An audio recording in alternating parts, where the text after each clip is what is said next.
نبی صلی اللہ علیہ وسلم نے فرمایا ایک دفعہ جب امت میں تلوار چلے گی نا تو قیامت تک چلتی رہے گی. تو اس وقت سے لڑتے, ایک پتہ نہیں ذہن میں مثال آئی تھی وہ دماغ سے ہی نکل گئی. پھر آگے چلتے چلتے چلتے یہی ہوتا رہا. اسلامی تاریخ اٹھائے نا, جب کوئی بڑا لشکر تیار ہو گیا تو اس لشکر نے کیا کیا, آگے بڑھنے کے بجائے الٹا اپنے لوگوں کو ہی ٹھیک کرنے میں بیڑا ہی غرق کر دیا اس. اور ان کے ساتھ سارے نیک لوگ ہی ہوتے تھے. یہی بات آج پاکستان میں بھی چل رہی ہے. نظام کی تبدیلی کے عنوان سے لوگوں کو باغی بنایا جا رہا ہے. میرا بھی یونیورسٹیوں میں دورہ ہوا, پشاور کی 3 یونیورسٹیوں میں اور ایبٹ آباد میں.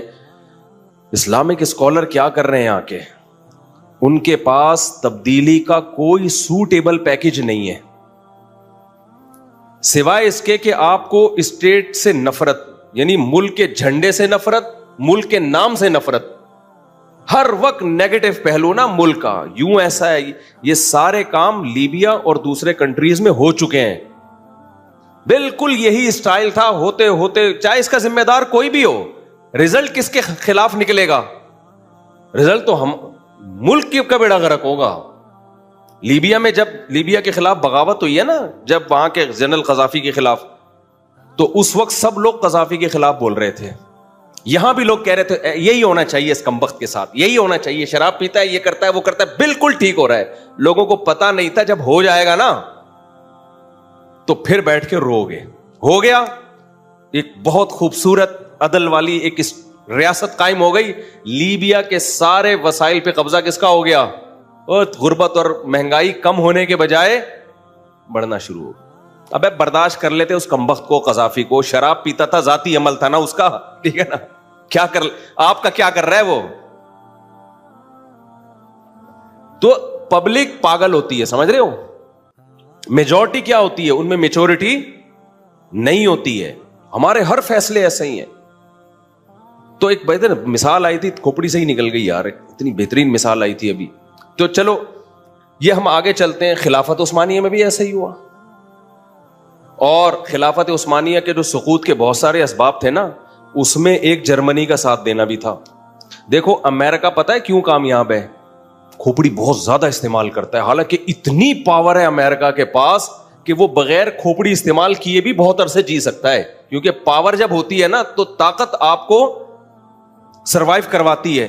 پھر بھی وہ کھوپڑی استعمال کرتے ہیں بہت زیادہ. امریکہ نے جب افغانستان میں حملہ کرنا تھا, اکیلا بھی حملہ کر لیتا, اتنی پاور تھی کہ وہ تہس نہس کر سکتا تھا. اس نے کہا نہیں, جو کام 40-42 ملک مل کے کر سکتے ہیں, میں اکیلا اپنی فوجیں کیوں لے کر آؤں.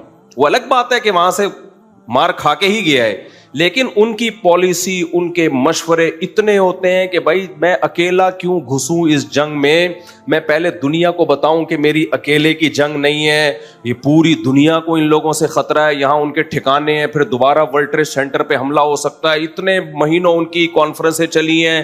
ابے تو اتنا پاورفل ہے, تیرے لیے تو 2 منٹ کا مسئلہ ہے. اس نے کہا بھائی جو کام تمیز سے ہو سکتا ہے اور کم سے کم نقصان پہنچا کے ہو سکتا ہے, اس میں اپنی فوجوں کو کیوں چوکوں. سمجھ میں آ رہی ہے بات کہ نہیں آ رہی؟ تو ان لوگوں کی کامیابی کا ایک بہت بڑا راز پتہ ہے کیا ہے؟ ان لوگوں میں جذباتی پن بالکل بھی بولو نہیں ہے.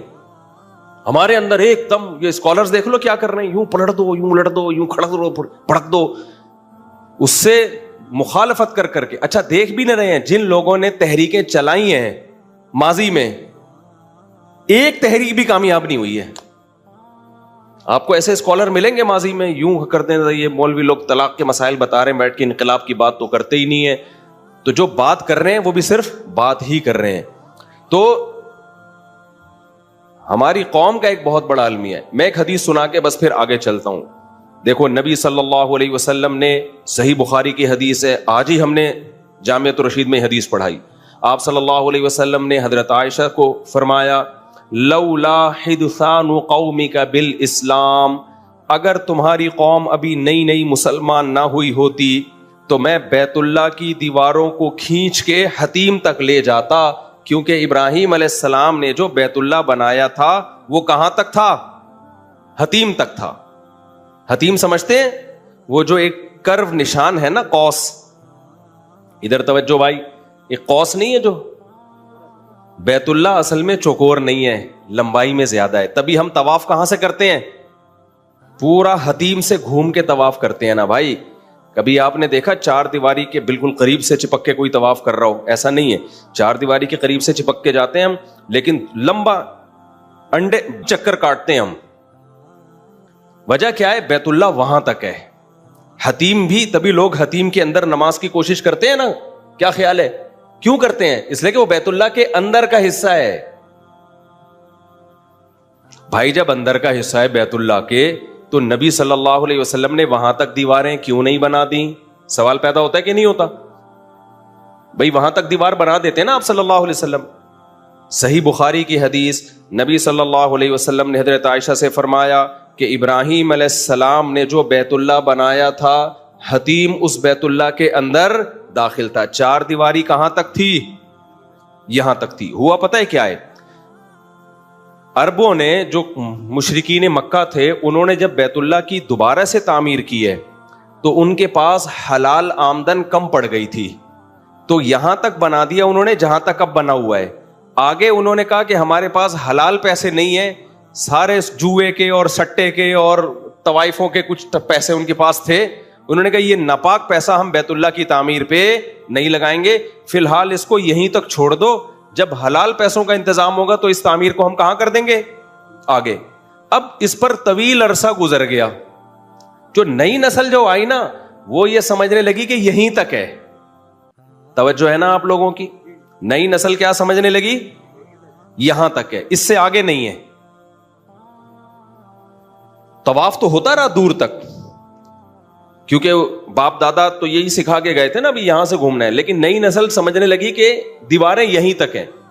جب اسلام کو غلبہ مل گیا, مکہ فتح ہو گیا, آپ صلی اللہ علیہ وسلم کو مکمل کنٹرول ہو گیا, تو آپ نے امی عائشہ سے فرمایا کہ میں چاہتا ہوں کہ بیت اللہ کی دیواروں کو وہاں تک لے جاؤں جہاں تک ابراہیم علیہ السلام نے کھڑا کیا تھا, لیکن مجھے ڈر یہ ہے کہ بہت سے لوگ, عرب کے فتح مکہ کے بعد بہت سارے قبائل مسلمان ہوئے, ان کو یہ بات سمجھانا مشکل ہو جائے گا.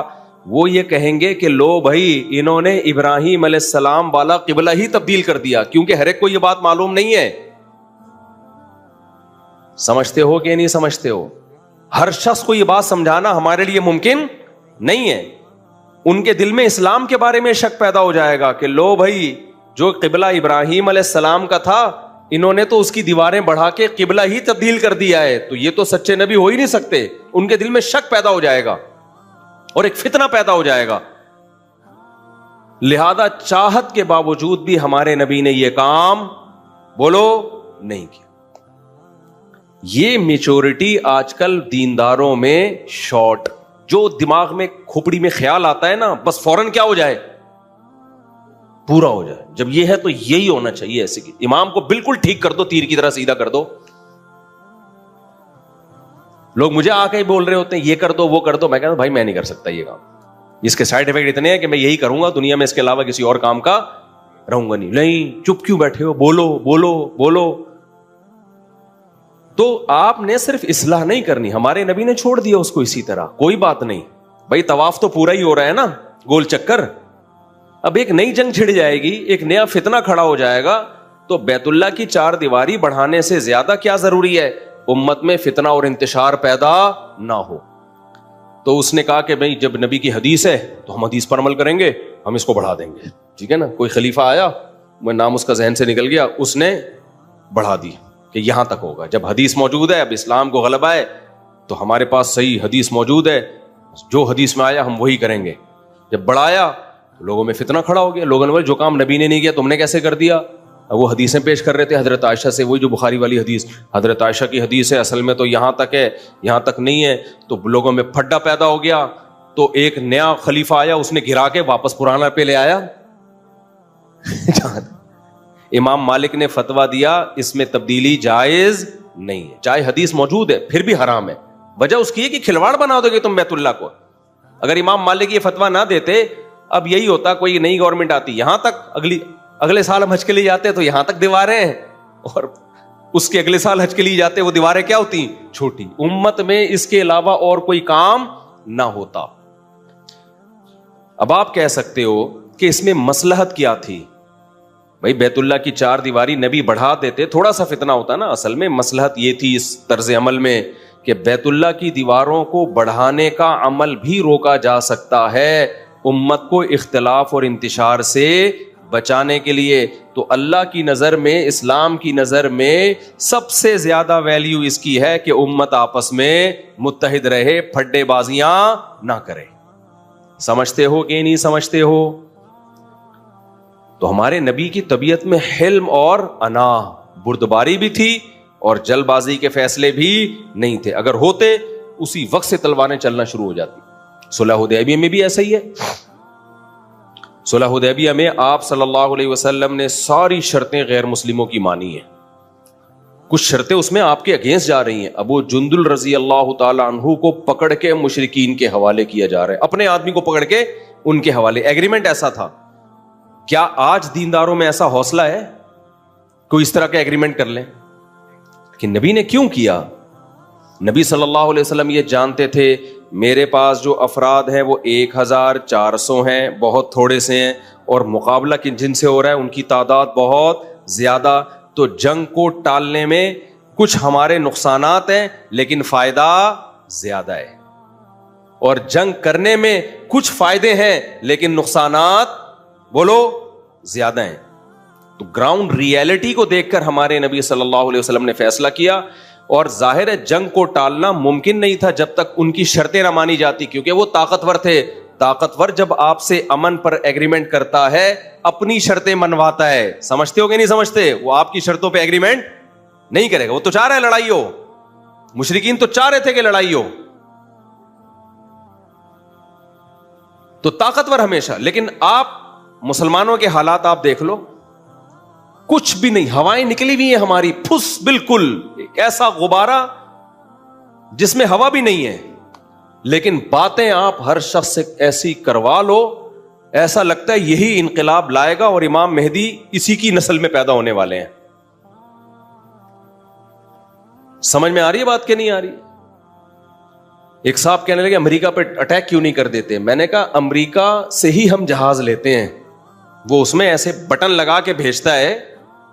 سعودی عرب کو جو امریکہ نے جہاز دیے نا وہاں کے باقاعدہ, وہیں پر مجھے کسی نے بتایا کہ امریکہ نے جو سعودی عرب کو جہاز دیے نا اس میں پاسورڈ بھی کون کھولتا ہے؟ امریکہ کھولتا ہے. تو ہم لوگ جو ہماری پوزیشن ہے نا, تو جتنی پوزیشن ہو, جیسے میں وہ اکثر مثال دیتا ہوں, ہمارے میں ایک شاگرد تھا بہت باریک, دبلا نہیں بلکہ باریک, بالکل باریک. جب میں 4 شادیوں کی بات کرتا ایک دم جوش میں آتا نا, اچھلتا. دبلے لوگ ایکٹیو بہت ہوتے ہیں, ایک دم اچھلتا. میں کہتا ریلیکس, میرا اسٹائل یہ ہوتا. میں کہتا تھا ریلیکس, گر جائے گا. مذاق کرتا تھا, وہ بھی انجوائے کرتا تھا. پھر میں نے اس سے کہتا تھا دیکھ جب تیری شادی ہونا گلوکوز کی 4 بوتلیں کمرے سے باہر لٹکی بھی ہونی چاہیے, ایسا نہ ہو کیس میرے اوپر بنے کہ اس کے مشورے پر شادی کی. تو یہ میچورٹی ہم لوگوں میں بولو ختم ہو رہی.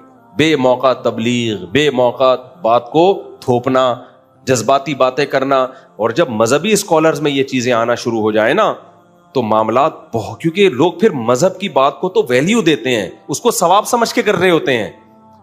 تو مذہب میں دیکھو نبی صلی اللہ علیہ وسلم کی سیرت میں ہمیں کیا ملتا ہے؟ جنگ بھی ملتی ہے, صلح بھی ملتی ہے. دیکھو لوگ پتہ ہے کیا کہتے ہیں کہ نبی صلی اللہ علیہ وسلم نے تو 23 سال میں جہاد بھی کیا, جنگ بھی کی, صلح بھی کی, ہم کیا کر رہے ہیں؟ بھائی 23 سال میں جو نبی کی سیرت ہے وہ ہمارے لیے قیامت تک کے لیے. اصل سیرت جنگ یا امن نہیں ہے, اصل سیرت نبی کی یہ ہے کہ گراؤنڈ ریئلٹی کو سامنے رکھ کے فیصلے کیے ہیں. آپ نے گراؤنڈ ریئلٹی کو سامنے رکھ کے ہی فیصلے کرنے ہیں. نبی نے 23 سال میں سب کچھ کیا, ہم 23,000 سال میں کریں گے. یہ اگر 200 سال میں بھی حالات نہیں بنتے, حالات صلح کے بنتے, تو 200 سال میں بھی صلح ہی کرنی ہے. سمجھ میں آ رہی ہے اب کہ نہیں آ رہی؟ 23 سال میں اللہ نے نبی کو وہ سارے کام اس لیے کروائے کہ کہیں جنگ کا موقع ہوگا تو جنگ کرنی پڑے گی, کہیں صلح کا موقع ہوگا تو صلح کرنی. 100 سال بھی صلح کرنی پڑے 100 سال بھی صلح کرو گے, 1000 سال بھی کرنی پڑے 1000 سال بھی کرو گے. میں وہ خلافت عثمانیہ کی بات کر رہا تھا. خلافت عثمانیہ کے جو سقوط ہوئے ہیں نا, ان میں ایک بہت بڑی وجہ پتہ ہے کیا ہے؟ ایک بہت بڑی وجہ یہ ہے کہ جو پہلی جنگ عظیم تھی نا اس میں خلافت عثمانیہ کود پڑی تھی, جبکہ کودنے کی طاقت تھی نہیں. حالانکہ یہ عثمانیوں کا پھڈا ہی نہیں تھا. یہ جرمنی اور فرانس کی برٹش کی جنگ تھی جس میں دو بڑے بڑے ملک ایک دوسرے کے اگینسٹ تھے. جیسے امریکہ کی جنگ نہیں تھی نا, یہ پہلی جنگ عظیم اور دوسری جنگ عظیم کا امریکہ سے کوئی لینا دینا تھا نہیں تھا. تو امریکہ گھنا بن کے بیٹھا رہا ہے آخری دن تک.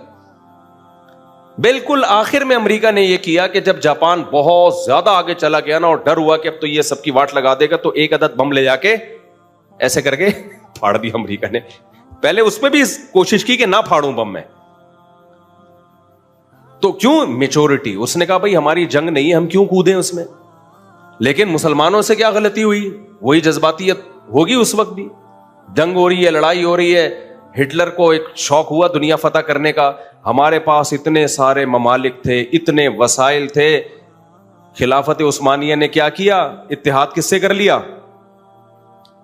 ہٹلر تو خیر بعد میں آیا تھا, اس وقت تو خلافت عثمانیہ ختم ہو چکی تھی. جو پہلی جنگ عظیم ہے اس میں ہم کس کے اتحادی بن گئے؟ جرمنی کے. اور مخالف ہو گئے برطانیہ کے. برطانیہ سے بلا وجہ کا پنگا لے لیا, رشیا اور برطانیہ سے, روس اور برطانیہ سے. اس کا نتیجہ کیا نکلا کہ جب جرمنی ہارا ہے تو ہماری بھی ایسی کی تیسی ہو گئی. تو ماہرین کہتے ہیں, محققین کہتے ہیں کہ خلافت عثمانیہ میں اس وقت اتنی طاقت تھی نہیں. اس کے لیے اپنے ملکوں پہ کنٹرول برقرار رکھ لینا ہی کافی تھا. اس کو بڑھ کے اس جنگ میں حصے دار نہیں بننا چاہیے تھا.